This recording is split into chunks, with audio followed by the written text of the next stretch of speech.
Bonjour et bienvenue dans la chaîne Mathématiques Sciences. Aujourd'hui, je prends et expliquer une nouvelle vidéo. Vidéo donc, on va dire, d'exercice pas bilan, mais pré-bilan entre guillemets, sur le chapitre des fonctions polynomiales. Alors donc, le but dans cette vidéo, c'est de voir comment on peut choisir la méthode adaptée. Donc, la forme adaptée plus précisément d'une fonction polynomiale du second degré, afin de résoudre un problème. Ok? Vous voyez, on a un exercice qui est un peu long.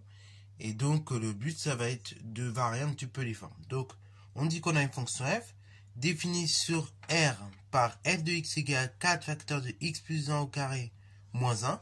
Et donc, CF est sa courbe représentative. Montrer que pour tout réel x, 4x au carré, f de x égale 4x au carré plus 8x plus 3. Et que f de x est égal à 2x plus 1, facteur de 2x plus 3. Ensuite, seconde question, donc en utilisant la forme de f la plus adaptée. Question A, calculer f de 0 et f de moins 1. Question B, déterminer les racines de f puis en déduire les coordonnées des points d'intersection entre la courbe représentative de la fonction f et l'axe des abscisses. Question C, résoudre f de x égale 8. Et enfin, question D, montrer que pour tout réel x, et tout simplement f de x est supérieur ou bien égal à moins 1. Ok? Et donc, je vous laisse mettre la vidéo en pause pour réaliser tranquillement cet exercice. Et après, on va tout simplement corriger. Sur ce donc, correction. Alors, on va commencer par la toute première question qui est extrêmement, mine de rien, importante.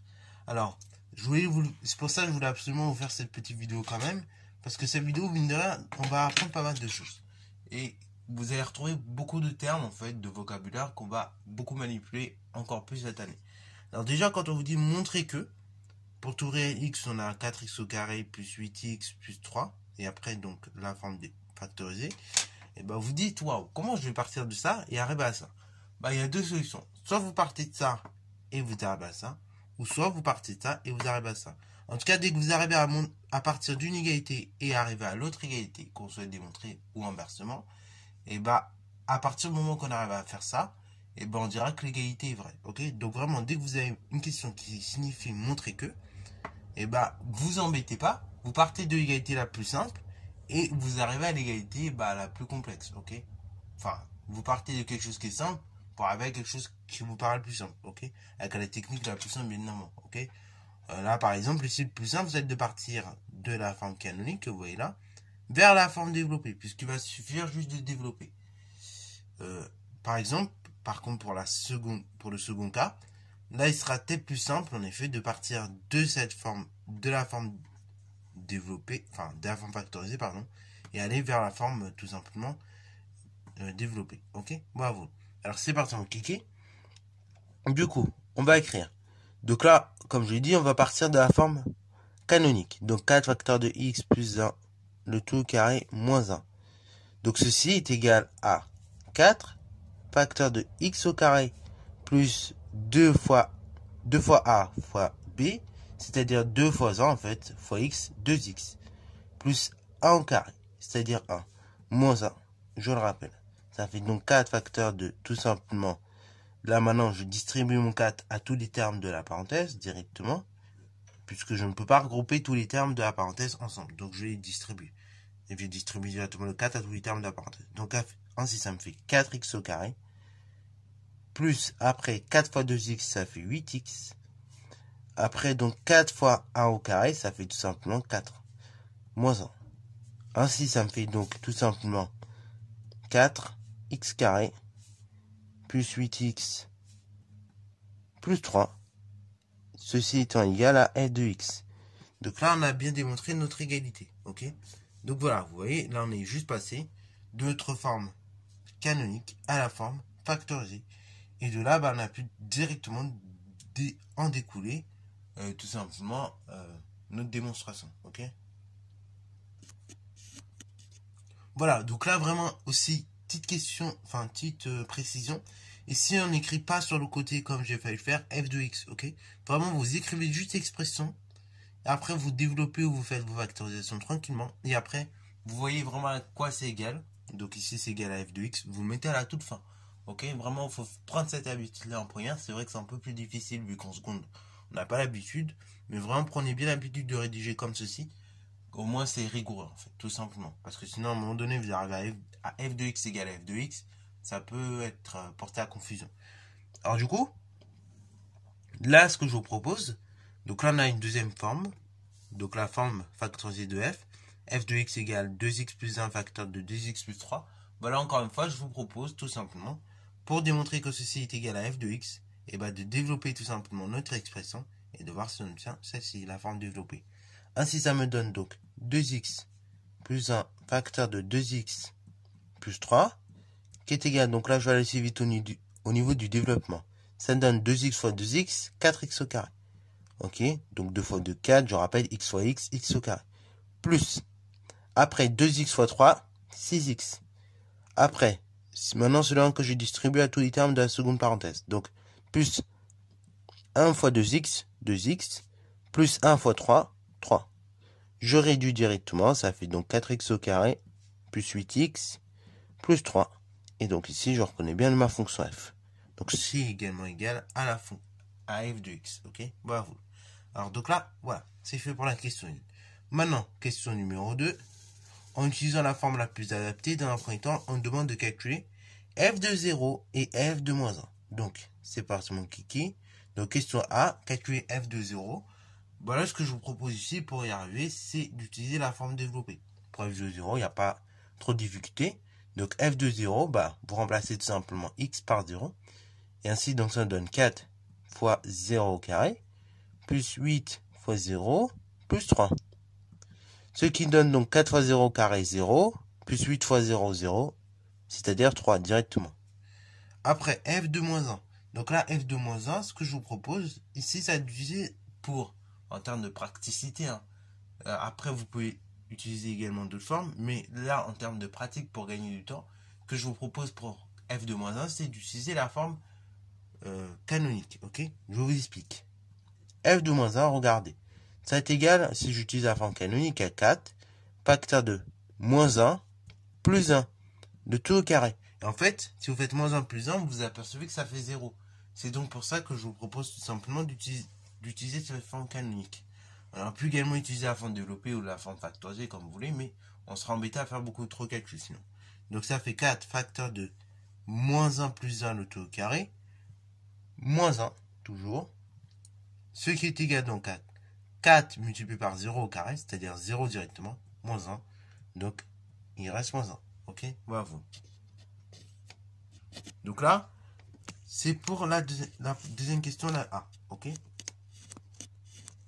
Donc là, encore une fois. Alors là, encore une fois, si vous n'êtes pas arrivé exactement au même raisonnement que moi, c'est pas trop grave. Le but, c'est d'être arrivé au résultat. Donc, à savoir moins 1. Ça, c'était le plus important. Mais donc, c'est vrai que c'est plus pratique d'utiliser la forme canonique, au moins on gagne du temps, en fait, sur les calculs. Ça fait moins de calculs. Tandis qu'avec les deux autres formes, on fait plus de calculs, tout simplement. Bon, alors, question numéro B. Donc, ici, il s'agit de déterminer les racines de f, puis d'en déduire les coordonnées des points d'intersection entre la courbe représentative de la fonction f et l'axe des abscisses. Premièrement, déterminer les racines, ça signifie quoi? Ça signifie résoudre l'équation f de x égale 0. Donc, f de x égale 0, ça équivaut à quoi justement? Et en fait, on va tout simplement chercher l'expression la plus simple à manipuler. Et donc là, l'expression la plus simple à manipuler, ce sera tout simplement la forme factorisée. Ce sera 2x plus 1 facteur de 2x plus 3. Parce que là, on aura produit de facteurs nuls. Et donc ça, on sait résoudre ça très rapidement. Bon, on aurait pu également prendre la forme développée. Mais après, le problème qu'il y a, il faut passer par discriminant. Après x1, x2, c'est un peu long. Tandis qu'avec la forme factorisée vraiment, vous pouvez trouver ça très très rapidement. Donc f de x égale 0.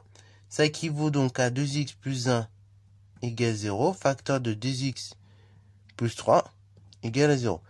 Sans savoir, en fait, je vais dire la réponse sans savoir. Donc on va mettre nos équivalences. Équivaut à 2x plus 1 égale 0. Ou bien 2x plus 3 égale à 0. Équivaut à 2x égale moins 1, ou bien 2x égale moins 3, équivaut à x égale moins 1 demi, ou bien x égale moins 3 demi. Ok? Donc ça, ce sont les racines. Donc on peut noter à côté moins 3 demi et moins 1 demi sont les racines de f. Ça apprend des choses. Et deuxièmement, une fois qu'on a déterminé les racines, il suffisait de déterminer les points d'intersection entre la courbe représentative de la fonction f et l'axe des abscisses. Donc là, pour ce faire, comment je m'y prends? Et tout simplement, là, à nouveau, pour y arriver, pour bien me prendre, en fait, il n'y a plus qu'à regarder c'est quoi les racines. Donc les racines, c'est moins 3,5 et moins 1,5. Et en fait, ces racines-là, c'est les nombres qui vérifient f de x égale 0. C'est-à-dire, c'est les points d'intersection entre... Enfin, c'est les abscisses pour lesquelles, tout simplement, c'est les abscisses des points de la courbe pour lesquelles, justement, notre courbe, va tout simplement couper pile l'axe des abscisses, ok? Voilà, elle n'aura pas d'ordonnée. Donc, on peut mettre tout simplement que ainsi les points de coordonnées, donc ici, moins 3,5, 0, et moins 1,5, 0, tout simplement, sont les points d'intersection entre la courbe représentative de la fonction f et l'axe des abscisses. En effet, puisque c'est au niveau de ces réels-là que f s'annule, ok, comme on a pu le constater, et donc ainsi, de ce fait, ces réels-là au niveau pour lesquels justement la fonction f s'annule, c'est également les abscisses pour lesquelles tout simplement leur donnée est nulle. Ok, voilà. Donc ainsi, ce sont tout simplement, ces deux réels-là, constituent en quelque sorte les deux coordonnées des deux points d'intersection entre CF et l'axe des abscisses. Voilà. Donc, c'est tout pour la question 2B. Maintenant, passons à la question 2C. Alors, du coup, question numéro C. Il s'agit de résoudre f de x égale tout simplement on a 8. Donc là, pour résoudre au mieux cette équation-là, je vous propose tout simplement, là par contre, on va passer par discriminante, delta, tout ça, ok? Donc on va vraiment passer par la forme développée, si vous avez bien compris le délire. Donc ainsi, je vais écrire l'expression développée de ma fonction f égale à 0. Donc ainsi, ça va me donner la chose suivante, ok? Ça va me donner qu'on a 4x carré plus 8x plus 3 égale 0, d'une part.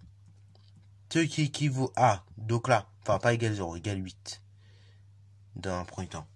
Moi, là, comme je suis un peu bloqué. Je me dis, comment je peux résoudre une telle équation? Moi, je sais résoudre une équation du style 4x carré plus 8x plus 3 égale 0. Là, on met 4x carré plus 8x plus 3 égale 8. J'ai un peu du mal. Et comment je fais apparaître un 0 au membre de droite? Vous dégagez 0 en quelque sorte. En soustrayant 8. Ainsi, vous obtenez 4x carré moins 8 plus 8x plus 3 moins 8, c'est-à-dire moins 5, égale 0. Maintenant, vous calculez delta. Donc, delta, vous connaissez la chanson, c'est b carré moins 4ac. Delta est égal, donc b au carré, c'est 8. Donc, ce sera 8 que vous allez lever au carré. Moins 4 fois a, donc 4 fois 4, fois la valeur de c, donc c'est moins 5. Ainsi, ça fait delta qui est égal 8 au carré, 64, plus 4 fois 4, ça fait tout simplement 16. 16 fois 5, 80. 64 et 80, vous trouvez que ça fait 144, puisque 64 et 100, ça ferait 164. En retranchant, vous arrivez bien à 144. 144, strictement positif. Donc, f de x égale 8, admet tout simplement deux solutions réelles. Ok? Ainsi, donc maintenant, je rédige correctement, je mets la valeur de x1. Donc x1, c'est moins b plus racine carrée de delta divisé par 2a. Donc autrement dit, c'est l'opposé de b. Donc b valant 8, son opposé, c'est moins 8. Alors là, j'ai mis plus. Donc on va mettre plus racine carrée de delta. Donc plus racine carrée de 144 divisé par 2a. Donc 2 fois a, 2 fois 4, autrement dit. Moins 8 plus racine carrée de 144, vous trouvez 4. Puisque moins 8, racine carrée de 144, c'est 12. Donc ça fait moins 8 plus 12, ça fait donc 4. Divisé par 2 fois 4, 8. Ça fait donc 4 huitièmes, autrement dit 1 demi. Voilà. Ça, c'est pour la première racine réelle. La deuxième racine réelle, du coup, on a dit c'était... La première, c'était moins b plus racine carrée de delta divisé par 2a. Donc la seconde, c'est exactement la même, sauf que au lieu d'avoir un plus avant delta, on a un moins. Donc ainsi, ça fait moins b moins racine carrée de delta divisé par 2a, ce qui est égal donc à moins 8 moins racine carrée de 144 divisé par 2 fois 4. Et donc ça fait tout simplement au numérateur moins 20 divisé par 8. Moins par plus, ça fait moins. 20 divisé par 8, si je simplifie, d'une part, ça fait 10 quarts. Et si je simplifie encore, ça fait 5 demi. Et comme il y a un moins, du coup, c'est moins 5 demi. Ok, bravo. Alors, du coup, ainsi, je peux mettre S comme l'ensemble des solutions égale moins 5 demi, 1 demi. Et voilà. Alors, maintenant, question numéro D. Donc, il s'agit de montrer que pour tout réel x, f de x est strictement supérieur ou égal à moins 1. Donc là, comment je m'y prends? Plusieurs solutions. Soit on passe par la table de variation, en expliquant que tout simplement 4 étant strictement positif, donc f va tout simplement changer de variation en un réel, qui est donc qui est tout simplement moins 1. Et donc, comme 4 est strictement positif, il admet également un minimum qui vaut moins 1, ok? On sait à cause de la forme canonique. Bon, nous on va le faire un peu autrement. Je vais vous expliquer le principe. Bon, on a la forme canonique, et dans la forme canonique, on a un carré. Donc regardez comment je vais faire. Donc l'expression de départ, c'est 4 facteur de x plus 1 le tout au carré moins 1. Regardez ce que je vais poser. Dans un premier temps, vous voyez, on a un carré. Donc x plus 1 le tout au carré. Donc là, déjà, je sais qu'un carré étant toujours positif, je peux donc écrire que x plus 1 le tout au carré sera strictement positif ou nul. Jusque-là, on est d'accord. J'ai le droit, pour une égalité, de multiplier par un même nombre, ok? Par un même nombre strictement positif, et ce sans changer le sens. Ainsi, regardez qu'est-ce que ça va me donner dans quelques secondes. Ça va me donner donc 4 facteur de x plus 1 le tout au carré, qui sera toujours strictement plus positif que 0 fois 4, c'est-à-dire 0. Maintenant, j'ajoute à chaque fois moins 1 aux deux membres. Ainsi, ça me donne tout simplement 4 facteur de x plus 1 le tout au carré moins 1 supérieur ou bien égal à 0 moins 1, c'est-à-dire moins 1. Là, je reconnais quoi? 4 facteur de x plus 1 le tout au carré moins 1. Je reconnais donc l'expression de la fonction f. Ainsi, je reconnais f de x supérieur ou bien égal à moins 1. Et donc, on peut conclure, donc, pour tout réel x, f de x est supérieur ou bien égal à moins 1. Donc voilà. Là, voilà la technique que je vous propose ici. Ok? Encore une fois, il y a deux techniques. Ici, on a pu faire avec alpha et bêta.